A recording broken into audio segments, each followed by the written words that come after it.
In the sweltering heat of Ouagadougou, the capital of Burkina Faso, a quiet revolution was unfolding, one not marked by bullets or coups, but by rice.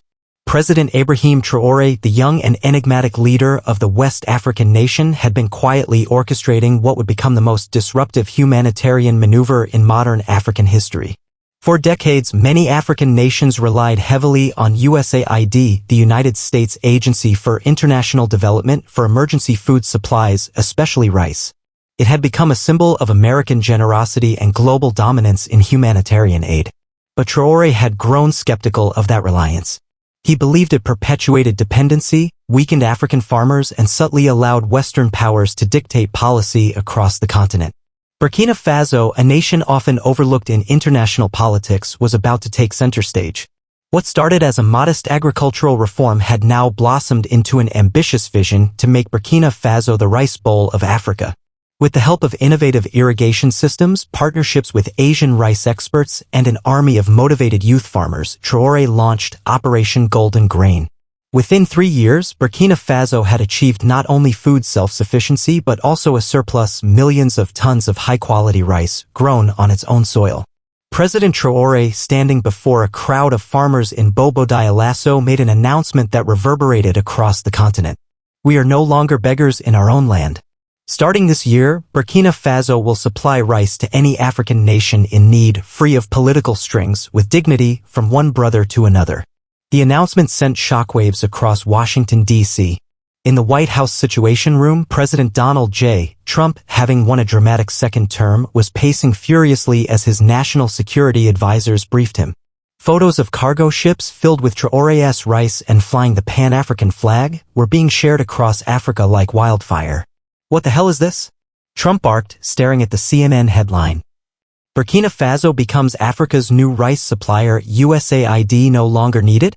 CIA Director Mary Caldwell cleared her throat. Mr. President, Traoré's move is being hailed as a new form of African independence. Several nations, including Mali, Niger, Chad, and even Ethiopia, have begun renegotiating or canceling USAID contracts. Trump slammed his palm on the desk. So let me get this straight, this kid from Burkina Faso just walked into my hemisphere of influence and is handing out rice like Santa Claus? Where's he getting the money? From within, sir, Caldwell replied. He cut military spending, taxed foreign mining companies, and redirected funds into agriculture. And the people love him for it. The American president, known for his deal-making prowess, suddenly realized he'd underestimated the new African tide. This wasn't about rice. This was about power, influence, soft control. Trump leaned back, his face red with a mix of fury and disbelief. This isn't over. Not by a long shot. Meanwhile, in West Africa, President Traoré stood calm, collected. His phone buzzed. A message from the president of Kenya read, "Brother, we would like to begin importing rice from you immediately. USAID can wait." Traoré smiled. The winds were shifting, and America was on the back foot. Back in Washington, the American political machine was grinding into action. The State Department, USAID, the CIA, and the Department of Agriculture were all holding emergency meetings.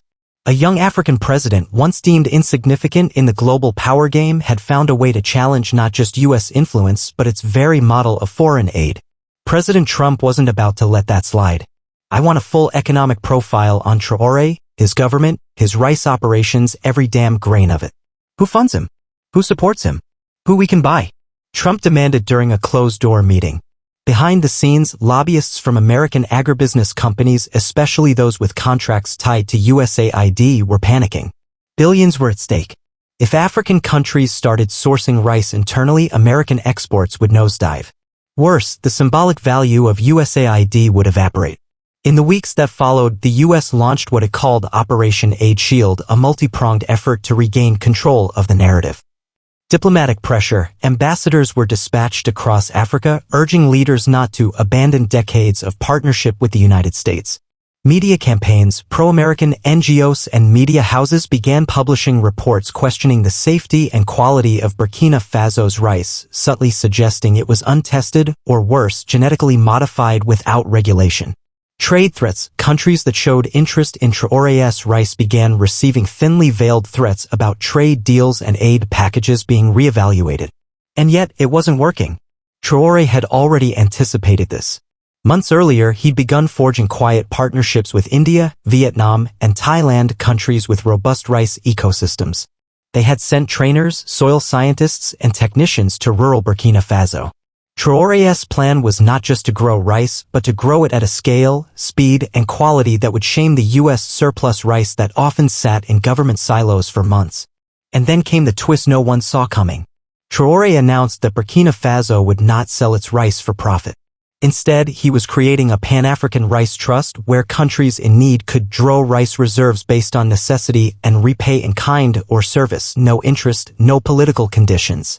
This was not capitalism. This was solidarity economics, and it was lighting a fire under Africa's youth. Across TikTok, Instagram, and YouTube, young Africans were hailing Traoré as the grain general, the people's president, and the real leader of Africa. His speeches were remixed with beats. Farmers from Ghana to Sudan began filming their own rice harvests, tagging them #AfricaFeedsAfrica. The State Department was losing the propaganda war. In the Oval Office, Trump wasn't amused. He ordered a personal video response. In the now viral clip, Trump stood at a podium flanked by American flags, declaring, "Nobody gives better aid than the United States. We fed more people than anyone in the history of the world. Burkina Faso? Very small country, very poor. They're trying something cute with rice, won't work. It's like a flea trying to wrestle an elephant. Believe me." Within minutes, the internet clapped back.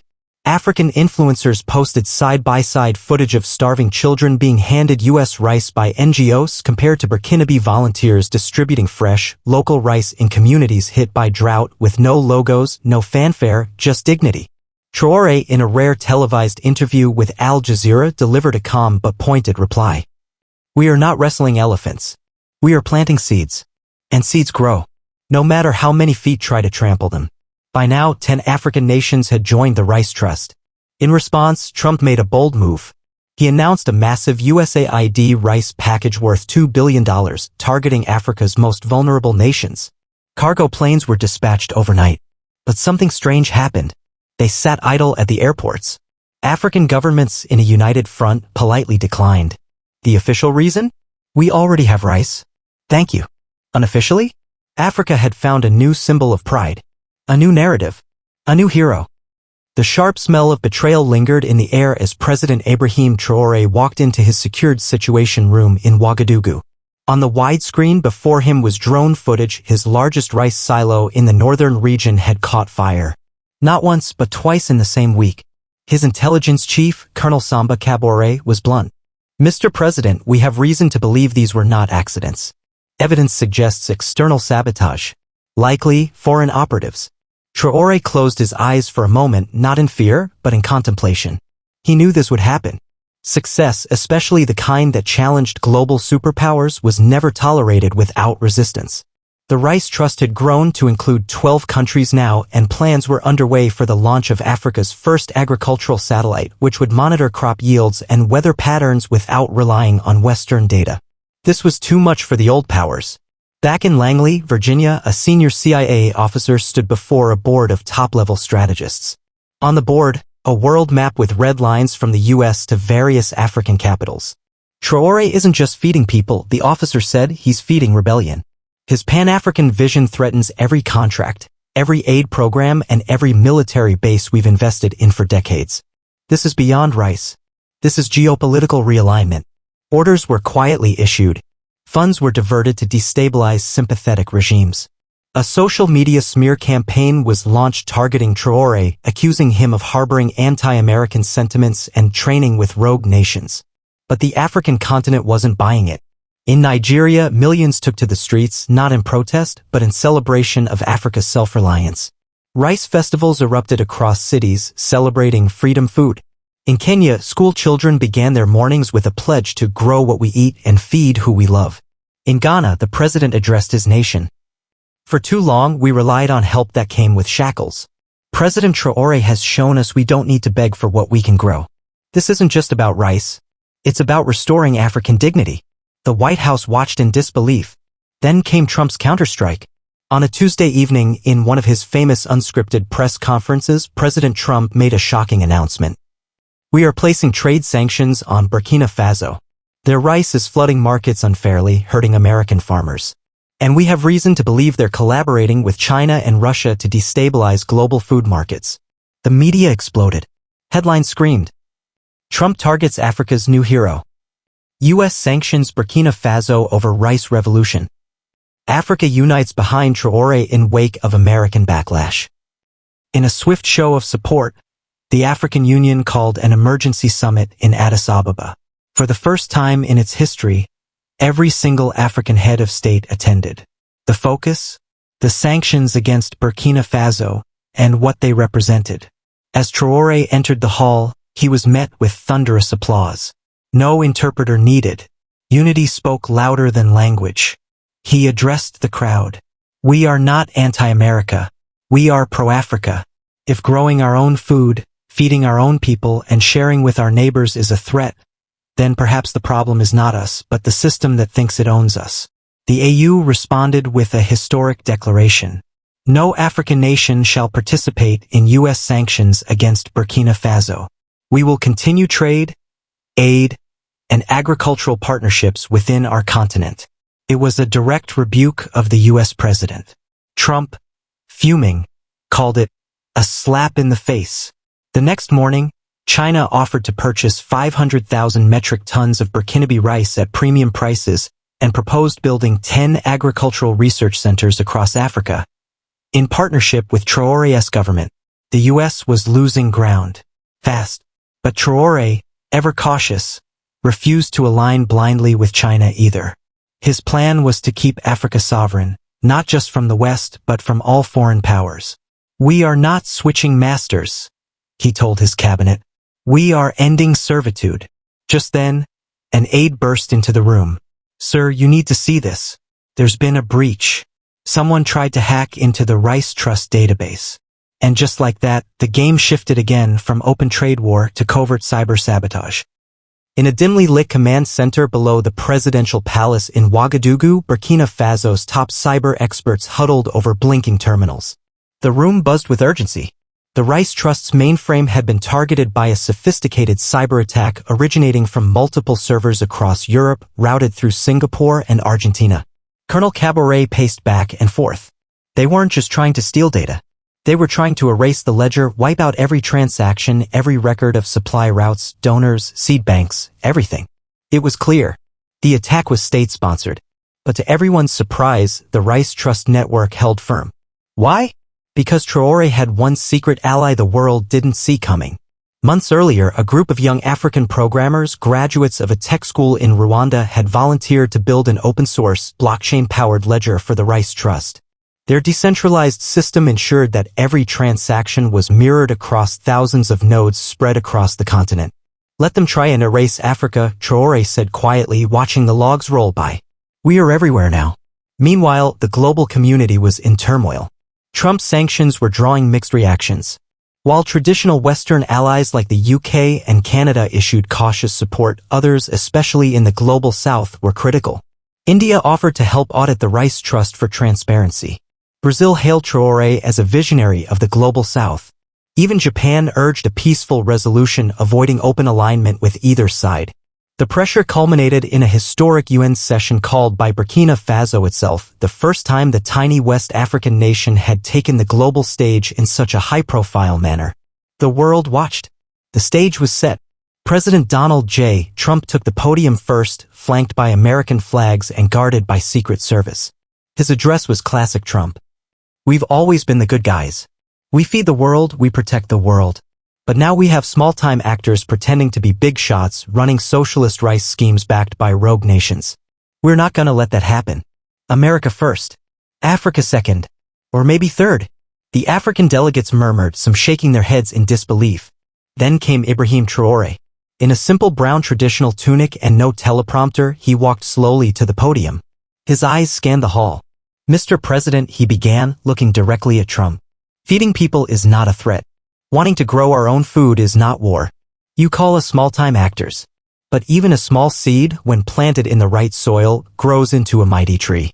He paused. The hall was silent.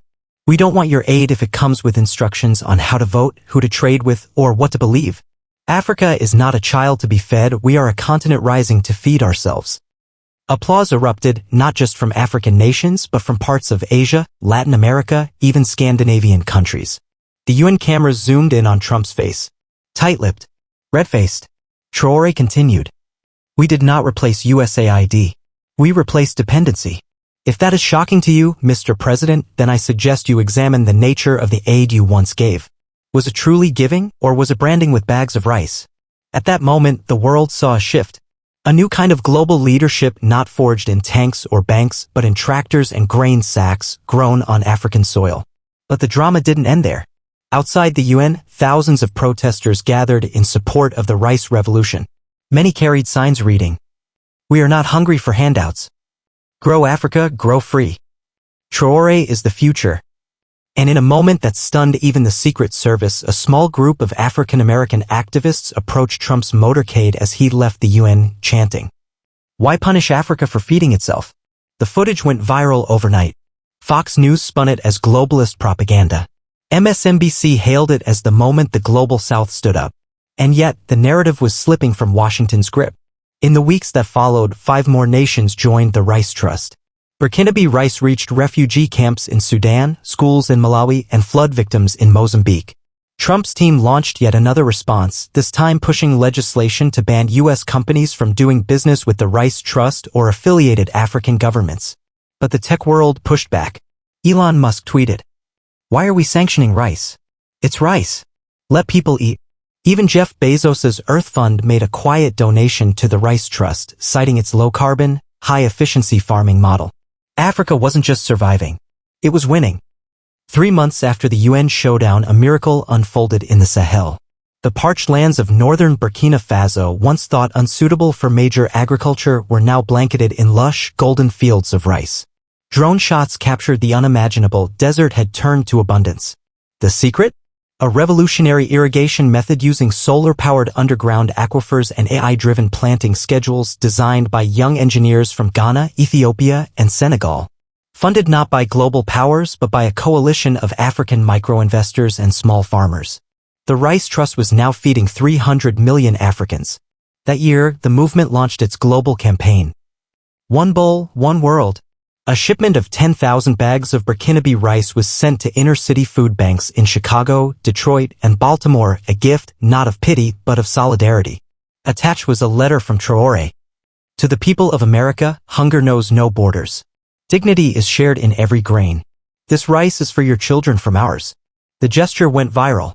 In a twist no one saw coming, several African-American leaders publicly praised Traoré's philosophy.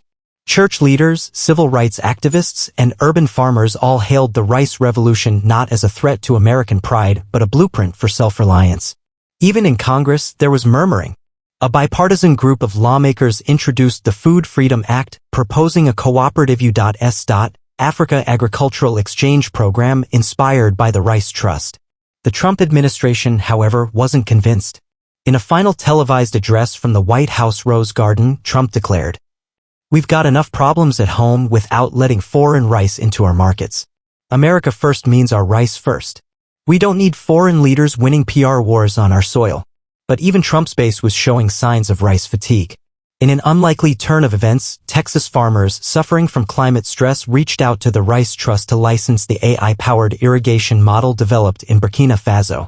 A Texan agricultural co-op released a statement. "It doesn't matter if the tech comes from Africa or Mars. If it helps us grow, we use it." Then came the shockwave.